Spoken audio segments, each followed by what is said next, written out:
create a faculty, as we gather a student body, recruiting them, as we try to put together the physical facilities that we need to teach our students and to provide the quality to them and to society at large that we can give as an academic institution.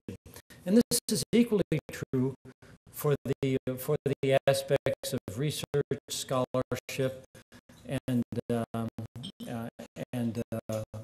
contracting, as well as it is for teaching and instruction. In the area of education, and specifically in higher education, the focus of an institution's mission excuse me, can easily be diluted, and it can express what has been called mission creep, since the potential to create value is easily and appealingly possible on so many fronts and for such a broad array of potential constituents. What I mean by that is simply no more nor less than the fact that in the field of education we have before us the opportunity to engage our students as well as our other constituents in any number of interesting conversations.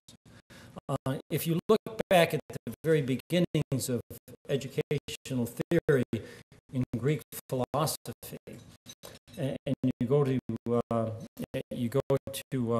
Plato, you'll see Socrates interacting with his interlocutors in this wonderful dialectic process that deals with questions and answers, and the conversations are always very broad ranging. They go over a number of different fields, and the value and the delight in reading Plato is understanding the breadth of Socrates' learning and the irony of his belief that he was a person who knew very little, but who at least knew what he didn't know. And that was the one thing that made him perhaps a learned person. Well, we in more modern times are perhaps a little less modest than Socrates, and we think we know much more. So we want to offer everything to everybody.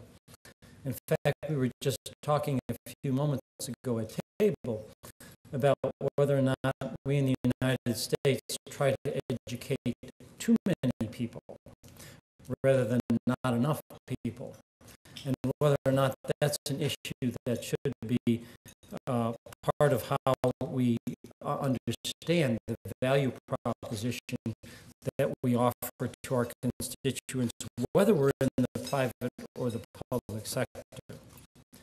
But for those of us in the independent sector specifically, we cannot afford to accommodate mission creep. We can't teach everything to everyone. And we must keep our focus sharp and our value proposition carefully targeted and regularly assessed and evaluated for its accuracy. Are we in fact trying to do what we intend to do, and are we being successful at doing that? And we have to evaluate it also for its efficacy.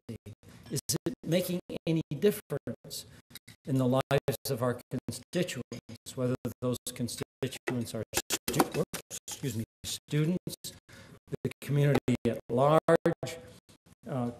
people who are funding our research, or for those in the scientific community. To fail to do this would dilute our focus and take us away from the specific established identity and character that provides our reason for not being a diverse and comprehensive public institution, and because most independents do not have the human, physical, or capital resources to adequately, much less excellently, provide value to too broad a stakeholder community. I'd like to take just a second in embellishing on this a bit, because I don't want to give my colleagues who are here who teach in public sector the notion that somehow their educational interests, their educational intentions are less focused simply because they're more broadly expressed as comprehensive. In fact, I think one of the most maligned words that we use in educational terminology is that word comprehensive. Well, maybe unique is more maligned, but comprehensive comes very close. And it comes close because of what the Carnegie Foundation did to us when they started way back categorizing universities as, you might remember, a doctoral research, and then a comprehensive, and then liberal arts and specialized, those four categories. And that comprehensive group was by far the largest, but also the least well defined. It was least well defined primarily because it did include institutions that had very, very different kinds of missions, but attracted relatively similar kinds of student bodies and faculty as constituting the collegium, the group of people that were involved in the study. So this sort of generic moniker of comprehensive was used, and unfortunately it stuck for way too long a time. The more recent Carnegie classifications, as you well know, are more specific. I think that they're less clear and a little less transparent, but they are at least trying to make some better distinctions and differentiations.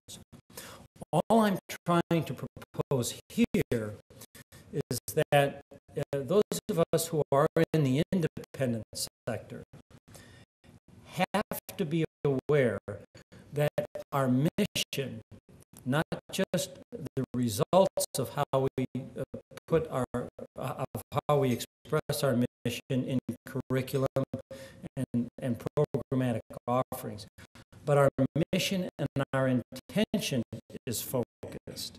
Okay, whereas in the public sector, okay, because it is a public facility that the state is creating, the state has, generally speaking, a broader view of what its intention is in creating an institution. That is changing, and you see that you now see very highly differentiated public institutions as well. But historically, it's been true that the state institutions have had a somewhat broader, not only a broader mission, but a broader intention of its founders, which is precisely what the state was trying to do, and to make the educational experience available to the greatest number of people in the state. So in such a context, we can ask ourselves, what is the proper value proposition for an independent institution in higher education? What specific characteristics describe such an institution, and how do those characteristics differentiate independence from state-sponsored institutions, and how do they coalesce to form the value proposition? In my opinion, independent institutions generally pay greater attention to the interaction between students and the curriculum that the students study than do the public institutions. Please note once again, dear colleagues from the publics, I'm not saying that the curriculum is less good or less focused, okay? Simply as how it's perceived and the attention that the institution pays to it because of its specific mission that makes us somewhat different. And some examples of those would be Harvard, for instance, with its now 300-year-old conversation about its curriculum, which is a fairly a fairly diffuse discussion, a not well-bounded discussion, but a discussion that gets an immense amount of interest. And whenever they talk about it, we all pay very close attention. But there's also others like St. John's, which is just about the complete opposite of Harvard's, right? Great books only, done in the original language, no majors allowed. Brown University, no grades allowed, study whatever you like, kind of whenever you like. Antioch College, which was study. And yes, even us at the University of Dallas, who have our own particular take on what we call a traditional classical integrated curriculum. So the private independent schools have a tendency to pay somewhat more attention on and try to articulate a little bit more frequently and a little bit more clearly what particularly our interests and our intentions are in our curriculum and the curriculum that the students study. Independent institutions are generally less comprehensive in their offerings and less expansive in size and character of the programs it offers than are the publics. But there are lots of exceptions here. You will find some very large independent institutions. Brigham Young University, Cornell and Rice, which are schools that have, Cornell, for instance, is a land-grant school that's half public colleges and half private colleges. A very interesting place that manages somehow not to have a split personality over the fact that it has a split